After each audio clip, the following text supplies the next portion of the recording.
Imagination की मदद से हमें जो चाहिए वो हम उसे अचीव कर सकते हैं। 2 प्रकार के इमेजिनेशन होते हैं, सिंथेटिक इमेजिनेशन और क्रिएटिव इमेजिनेशन। कितनी तो सालों से बिलियनियर्स यही टेक्निक यूज़ करके उन्हें जो भी चाहिए वो अचीव करते हैं। जैसे कि इलॉन मस्क, एसा कैंडलर, जॉन डी रॉकेफेलर, उन्होंने इमेजिन किया, विजुअलाइज़ किया अपना गोल और उसे अपने डेडिकेशन की मदद से अचीव किया। इस वीडियो में आपको बताऊंगा कि कैसे इमेजिन कर अपने गोल को विजुअलाइज़ करके हम अपने गोल को अचीव कर सकते हैं। तो नमस्ते दोस्तों, आज हम लोग सीखेंगे कि इमेजिनेशन क्या होता है और कैसे एग्जैक्टली वो वर्क करता है। एक book think and grow rich के मदद से, जो लिखी है नेपोलियन हिल ने। उसका chapter number 6, imagination the workshop of mind, the 5th step towards riches. इस वीडियो में आप लोगों को मैं वो चैप्टर समराइज करके उसके नोट्स दूंगा और कुछ स्टेप्स में बताऊंगा कि कैसे इमेजिनेशन और विजुअलाइजेशन को यूज़ करके हम अपने गोल्स को अचीव कर सकते हैं। So let's visualise. Part 1, what is imagination? Imagination is a workshop where plans created by man are fashioned. The only limitation of ourselves is our imagination. To increase our power to visualize and imagine, we have to daily visualize for at least 10 to 15 minutes. क्या आप लोगों को वो game पता है Minecraft, जिसमें जो कि हम में से बहुत से लोगों ने खेल रखा है, जिसमें अपने सोचते हैं हम उसे बना सकते हैं, सिर्फ हमें उसे सोचना है। रेडस्टोन एक ऐसा मटेरियल जिसका फंक्शन अगर हम लोग परफेक्टली समझ जाए और यूज़ करना सीखे तो एक हम working phone, working aeroplane, anything कुछ भी बना सकते हैं माइनक्राफ्ट में। वैसे ही ये रियल लाइफ है, हमें जैसे हम माइनक्राफ्ट खेलते हैं वैसे ही रियल लाइफ का गेम भी खेलना है। Part 2, types of imagination. There are 2 types of imagination, synthetic imagination and creative imagination. First, synthetic imagination. Through synthetic imagination, we can arrange old ideas, concepts or plans into new combinations. ये अपने experience, knowledge और education पे काम करता है। जितना हम जानते हैं उतना ही हम उसे इम्प्लीमेंट कर पाते हैं, क्योंकि हम अपनी आंखें बंद करके अगर कुछ सोचते हैं और हम उसे पिक्चर में बना सकते हैं तो हम उसे सिंथेटिक इमेजिनेशन बोलते हैं, जो कि मोस्ट ऑफ इन्वेंटर्स यूज़ करते हैं। दूसरा आता है क्रिएटिव इमेजिनेशन। इस फैकल्टी की मदद से हम अपने फाइनाइट माइंड को एक इनफाइनाइट इंटेलिजेंस से डायरेक्ट कनेक्ट कर सकते हैं। इसकी मदद से सारे बेसिक और न्यू आइडियाज़ इंसान को मिलते हैं। दोनों भी जो ये फैकल्टीज़ है, इमेजिनेशन के टाइप्स है, वो ज़्यादा पावरफुल होते हैं जितना हम उसका इस्तेमाल करते हैं, जैसे अपने बॉडी के मसल्स होते हैं। सिंथेटिक इमेजिनेशन का ही मोस्ट ऑफ यूज़ होता है अपने डिज़ायर को रियलिटी में बदलने के लिए। ऐसे भी कभी सिचुएशंस आएंगे जिसमें आपको क्रिएटिव इमेजिनेशन का भी यूज़ करना पड़ेगा, ये अपने दिमाग में रखना। इस चैप्टर में राइटर ने एक एग्ज़ाम्पल दिया है कोका कोला के फाउंडर एसा कैंडलर का। वो सिर्फ कोका कोला के फाउंडर ही नहीं थे, पर वो एटलांटा के मेयर भी रह चुके हैं। आपको इस दुनिया के फर्स्ट बिलियनियर तो पता ही रहेंगे, जॉन डी रॉकेफेलर। वो 1916 के आसपास के बिलियनियर रह चुके हैं, फर्स्ट बिलियनियर। उन्होंने अपने माइंड में विजुअलाइज करके ही इतनी बड़ी ऑयल की एक कंपनी बनाई थी, इंडस्ट्री बनाई थी। उसकी वजह से ही उन्होंने मिलियनियर वाला लिमिट वो क्रॉस करके आगे गए थे। तो अभी मैं आपको इमेजिन कैसे करते हैं और विजुअलाइज कैसे करते हैं वो बताता हूँ, और उन्होंने फ़र्क क्या है और उन्होंने को कैसे करना है वो आपको बताता हूँ। अपने आंखें बंद करो और मेरे साथ इमेजिन करो कि अभी आप उठ रहे हो सुबह बेड से अपने ड्रीम हाउस में का। उधर अभी आप उठ रहे हो सुबह और काम के लिए निकल रहे हो अपने फैमिली को बाय बोल के अपने ड्रीम कार, बाइक और एनी ऑटोमोबाइल आपके ऊपर है वो, तुम गाड़ी से उतरे और अपने वर्क हाउस में चले गए और सब लोगों ने आपको गुड मॉर्निंग बोला एंड आप बैठ गए अपने कैबिन में जाके एंड देन उसके बाद अपने दिन काम किया एंड उसके बाद थक के आए तुम घर अपने फैमिली के साथ एंजॉय करके। सोने से पहले तुम बैठ के शांत से अपने प्रेजेंट वर्जन को थैंक बोल रहे हो और खुश हो अपने लाइफ से, अपने मेंटर्स को थैंक्स बोल रहे हो, खुद को थैंक्स बोल रहे हो कि तुमने परफेक्ट बुक्स रीड किए इधर पहुंचने के लिए, तुमने अपने लाइफ में स्ट्रगल किया एंड ऑल, और भगवान को लास्ट में थैंक्स बोल के तुम सो रहे हो और तुम्हारा ये प्रोसेस कंटिन्यू हो रहा है और तुम्हारी लाइफ में तुम फुल एंजॉय कर रहे हो। आपने विजुअलाइज किया, यही इसे बोलते हैं हम इमेजिन करना। और अभी मैं आपको विजुअलाइज कैसे करते हैं वो कुछ देर में बताऊंगा। पहले इमेजिनेशन में आपको प्रैक्टिस कब करनी है, क्या करना है, कैसे करना है, वो मैं आपको अभी बताता हूँ। अब part 3, how to implement the imagination. With the help of daily practice, you can master it first. Practice daily, वो भी आप उठने के बाद या सोने के पहले कभी भी कर सकते हो, तो आप पे डिपेंड करता है। अगर आप दोनों भी टाइम कर रहे हो तो ये तो बेस्ट है। उसके बाद आपको एक्चुअली एग्जैक्टली करना है, what do you have to do exactly. Meditate करते हो वैसे ही शांति से बैठना है, 1 से 2 मिनट से आपको अपने ब्रीदिंग पे फोकस रखना है। इमेजिन करना है कि आपका गोल कंप्लीट हो चुका है और आपका जो भी ड्रीम वगैरह जो भी है वो कंप्लीट हो चुका है और आप अपने ड्रीम लाइफ जी रहे हो। इसे आपको इमेजिन करना है। ऐसा नहीं है कि आपको पूरे 10 मिनट लगाने हैं उसको, आपको एटलीस्ट 5 मिनट भी अगर आपने कर लिया तो बहुत बड़ी बात है। इसमें यही आती है कि आपको खुद पे भरोसा रखना है और अपना बेस्ट देना है। जो भी आप कर रहे हो आपको अपना बेस्ट देना है। और अगर आप ये सोने के टाइम करते हो तो भी आपको सेम ही करना है, उसमें कुछ फ़र्क नहीं करना है। सिर्फ आप एक बार जो भी दिन में किया है उसको काइंड ऑफ अपने ब्रेन में रिवाइज करना है। इमेजिन करो कि आपने जो भी काम करने आया, वो जो वर्क कंप्लीट करने में आपको कैसे फील होता है, फील होगा वो, उससे आपको काइंड ऑफ मोटिवेशन मिलेगा। थर्ड बात ये है कि आपको खुद पे बिलीव रखना है और फेथ रखना है। ये एक चीट कोड की तरह है। पिछले कुछ चैप्टर्स में हम लोगों ने देखा है कि फेथ का कितना इम्पोर्टेंस है और अपने पे भरोसा रखना कितना इम्पोर्टेंट है। हमें इसलिए इमेजिन करना बहुत इम्पोर्टेंट है। अब मैं आपको विजुअलाइज कैसे करते हैं वो बताता हूँ। विजुअलाइजेशन, जो भी विजुअलाइजेशन करता है उसका पहला बार कमांड रहता है मॉर्निंग पे। वो अपने सुबह को मास्टर कर रखा रहता है। वो अपने सबसे हार्ड टास्क सुबह ही कर देता है और उस उठने के बाद वो बैठता है, कुछ भी काम करने के पहले 5 मिनट बैठता है और उस टाइम पे विजुअलाइज करता है। सेकेंड, उसका अपने इमोशंस पे कंट्रोल रहता है।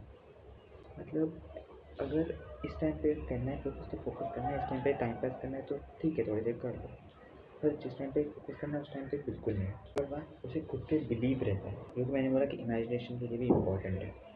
वो बात वो यूज़ करता है मेंटर्स का। मेंटर्स बहुत इम्पोर्टेंट फैक्टर है। मतलब यूट्यूब पे कोई भी वीडियो देखना या फिर कि कोई कोर्स खरीदना वगैरह, ऐसे मेंटर्स एक बहुत इम्पोर्टेंट फैक्टर है। अभी आप अगर मेरा वीडियो देख रहे हो या किसी और का भी, और उसमें इम्पोर्टेंट फैक्टर यही है कि वो आप कितना हेल्पफुल है। वो सिर्फ बात रहती है कि they read a lot of books, read about great people, read about billionaires. Do not read to copy them, but read to be inspired and be motivated to work like them. I'll tell you how to imagine, how to visualize things, and to see that how things work. But with your dedication, you'll achieve those things. The one best cheat code is, and the reality that you should know is, our brain can't understand the difference between reality and imagination. अगर आप अपने आँख बंद करके थोड़ा देर सोचोगे आँख बंद करके जैसे इमेजिन करने को बोला, तो आपका ब्रेन मानेगा कि ये एक्चुअली ऐसे ही हो रहा है। तो अपना आपका ब्रेन आपको मदद करेगा कि उसे कैसे अचीव करते हैं वो। विजुअलाइजेशन इमेजिनेशन आपको चीज़ के टाइप काम करता है, और विजुअलाइजेशन एक ऐसी चीज़ है जो आपको अपना काम सिंपल करके दिखाती है। तो अब मैं आपको बता दूँ आप विजुअलाइज कैसे कर सकते हो। तो आपको ये दिन के इमेजिन करने की, जैसे आप इमेजिन कर रहे हो सुबह और सोने के टाइम में, तो मतलब उठने के थोड़ी देर बाद आप 8 बजे उठ रहे हो, तो 8-10 से पहले ट्राई करो ये इमेजिनेशन स्टार्ट करना। तो जैसे आप इमेजिनेशन कर रहे हो, उसके बाद और डीप ब्रेथ लो, थोड़ा सा वॉक करो 1 मिनट, फिर वापस एक बार बैठो, वापस डीप ब्रेथ लो, और फिर विजुअलाइज करो। कैसे विजुअलाइज करते हैं वो मैं आपको बता। First focus on your breath, ये थोड़ा सा इमेजिनेशन की तरह ही है, पर आपको करना होगा। ब्रीथ करो, प्रेजेंट मोमेंट है,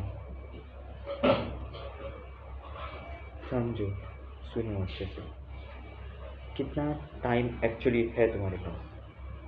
अगर तुम सुबह के 8 बजे उठ रहे हो और तुम 9 बजे सो रहे हो, 13 घंटे है वर्क करने के लिए। आप कोई भी प्रोफेशन में हो, ट्राई करो जितना जल्दी उठना है। अगर आप 8 बजे उठ रहे हो, 7 बजे उठो। 1 घंटे पहले उठने से ऐसे नहीं है कि आपके पास 25 घंटे आ जाएंगे, आपके पास 24 घंटे ही रहने वाले हैं। आप जो 1 घंटा लेट काम स्टार्ट करते थे, वो 1 घंटा आप जल्दी स्टार्ट करोगे, मतलब आपका काम 1 घंटा जल्दी ख़त्म होगा। और फिर अगर वो काम 1 घंटा जल्दी खत्म होगा, तो आपके पास 1 घंटा एक्स्ट्रा बचता है, और उस घंटे में आप कुछ मतलब क्रिएटिव वर्क कर सकते हो अपना। आप जो भी काम करने वाले हो उसको विजुअलाइज़ करो। अब मैं आपको बताऊँगा एक्चुअली परफेक्टली कैसे विजुअलाइज़ करते हैं, पर उसके बाद विजुअलाइजेशन करने के बाद भगवान को थैंक्स बोलो कि थैंक्स आपने मुझे ये सब दिया, थैंक्स वगैरह वगैरह सब ग्रेटिट्यूड आपको बोलना है भगवान को। और फिनिश फिर आपको ग्रेटिट्यूड राइटिंग भी करना है, वो बहुत इंपॉर्टेंट फैक्टर है, वो मैं कहीं कभी नेक्स्ट वीडियो में कवर अप कर दूँगा। आप अपनी और एक चीट कोड बताता हूँ। आप अपने ब्रेन को बोलो कि अगर आपको 1 घंटा पढ़ना है, तो आपको सिर्फ 50 मिनट पढ़ना है। 5 मिनट पढ़ना है, फिर थोड़ा देर लगे, बोलो कि मैं 5 मिनट है, थोड़ा सा 10 मिनट पढ़ लेता हूँ। फिर 10 मिनट 1 घंटा हो गया, फिर 1 घंटा हो गया, अभी 1 घंटा हो गया, तो आप 5 मिनट पढ़ के देखता हूँ कि हो पा रहा है या नहीं। फिर ऐसे 5-10 मिनट करके ऐसे 1 घंटा 10 मिनट 20 मिनट हो गया, फिर से उसके बाद उठो, थोड़ा सा वॉक करो, फिर वापस बैठो, फिर वापस पढ़ो, फिर आप वापस काम करो। और अगर ब्रेन को थोड़ा सा पता हो, फिर ब्रेन के साथ थोड़ा सा खेलना पड़ेगा आपको। पहले वो अब आपका दुश्मन है, पर उसे अगर अपने को दोस्त बनाना है, तो उसको थोड़ा सा साइकोलॉजी का इस्तेमाल करना पड़ता है। मतलब ब्रेन का साइकोलॉजी ब्रेन पे ही इस्तेमाल करना है, जैसे लोग दूसरे पे यूज़ करके हमें खुद के ब्रेन पे यूज़ करना है, वो बहुत इंपॉर्टेंट फैक्टर है। और अब मैं आपको बता दूँ कैसे विजुअलाइज़ कर। अपनी आँखें बंद करो और ये विजुअलाइज़ करो मेरे साथ कि अगर आप जिम में जा रहे हो तो अभी विजुअलाइजेशन करने के पहले आप लोगों को डीप ब्रीथ करना पड़ेगा। तो मेरे साथ डीप ब्रीथ करो।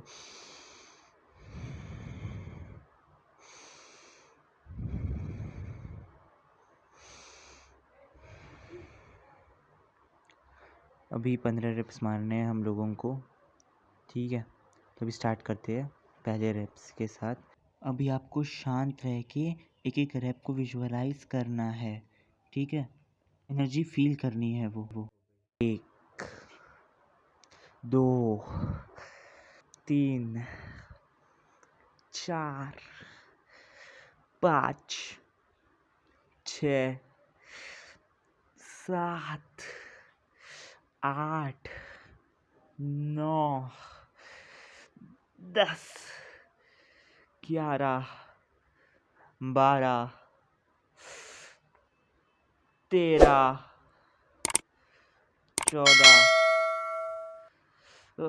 कर कर कर एक ही बचा, एक ही बचा। 15 एक और 16 और एक 17 और हो गया। आप देखो 15 करने वाले थे और 17 हो गए। अभी आपने विजुअलाइज कर लिया। अभी अगर आपके बॉडी में भी वो केमिकल्स रिलीज हो चुके हैं जो अभी आपको एक्टिव कर चुके हैं अंदर से। अगर अब आप अभी जाके अगर आप हाथ बंद करके ब्रेथ लेके विजुअलाइज सच में क्या रहे हो, तो भी आप अगर जाके खुद करोगे ना तभी आपके 15 से 16 तो नहीं पर 15 तो रैप्स लग ही जाएंगे, ये तो पक्का है 100%। तो इसके हिसाब से मैं बोलना चाहूँगा कि इमेजिनेशन और विजुअलाइजेशन ने अपने वर्ल्ड को बेटर बना तो दिया ही है, पर ऐसे कुछ अपग्रेड लाए हैं जो हमें हमारे वर्क को इजी कर देता है। प्रैक्टिकल थिंकर्स ने इमेजिन करके ही इस वर्ल्ड में इन्वेंशन लाई है। रिच पीपल ने अपने ब्रेन में अपने हर एक टास्क को इमेजिन किया है, उसकी वजह से वो इस पॉइंट तक पहुंच पाए हैं। और ये स्ट्रेटेजी ऐसे नहीं है कि ये अभी कुछ अभी लिखी है, लेकिन 100 साल पहले लिखी हुई बुक है और ये एवरग्रीन बुक्स में से कुछ आती है। आपको ये डीप नॉलेज चाहिए रहेगा ना साइकोलॉजिकल वगैरह, तो आप अभी के बुक्स मत पढ़ो, आपको जाना पड़ेगा द रियल सीक्रेट्स में जाके। मतलब कितने तो 100-200 साल पुराने बुक्स में 100-200 साल पुराने बुक्स में जाओ और उनको देखो, उनमें आपको रियल डीप नॉलेज मिलेगा। ऐसी बात नहीं कि आपका बुक्स में नहीं रहता, पर वो उन्होंने टाइम को भी पार कर रखा है। वो ऐसी बुक्स है जो टाइम के परे जा चुकी है, वो आप तभी भी इम्प्लीमेंट हो सकती थी, अभी भी इम्प्लीमेंट होती है, आगे भी इम्प्लीमेंट होती रहेंगी। पर अगर आपने अभी इमेजिन करना सीख लिया, विजुअलाइज करना सीख लिया, अभी आप ये हर रोज़ करो। पर जब तक मेरा नेक्स्ट वीडियो आएगा ऑर्गेनाइज प्लानिंग पे, imagination visualisation with organise planning वही आपको सक्सेस की तरफ लेके जाएगा। ऑर्गेनाइज प्लानिंग एक बहुत बड़ा चैप्टर है और उसको समराइज़ करने एक वीडियो में बहुत हार्ड टास्क होगा और उसका भी मुझे नोट्स बनाना पड़ेगा, जैसे मैंने अभी यहाँ पे इमेजिनेशन और विजुअलाइजेशन को सेपरेट करके बनाया था। ऑर्गेनाइज्ड प्लानिंग के लिए मुझे वो वीडियो बनाने के लिए मुझे आपके लोगों की सपोर्ट की ज़रूरत है। अगर इस वीडियो में 50 के आसपास व्यूज़ आते हैं तो ही मैं नया वीडियो बनाऊँगा, नेक्स्ट वीडियो बनाऊँगा, उस पर ऑर्गेनाइज प्लानिंग का फुल डिटेल रहेगा, क्योंकि ये नोट्स बनाने में और इमेजिनेशन को what is imagination, types of imagination, imagination और विजुअलाइजेशन का फ़र्क, वो कैसे करते हैं, ये सब सिखाना है। तो मुझे इस पॉइंट्स को बनाने में, रीड करने में, लिखने में 2 दिन का समय लगा था और उसको एडिट करने के लिए भी 1 वीक लगा है मुझे। और अगर मैं ऑर्गेनाइज प्लानिंग की बात कर रहा हूँ तो उसके लिए okay guys, how was the video, please comment below, I like to read your comments guys. See you in the next video in chapter number 7, organized planning of the book Think and Grow Rich by Napoleon Hill. And don't forget to subscribe and like for the content. And an announcement, so a short summary of this book and the lessons I learned.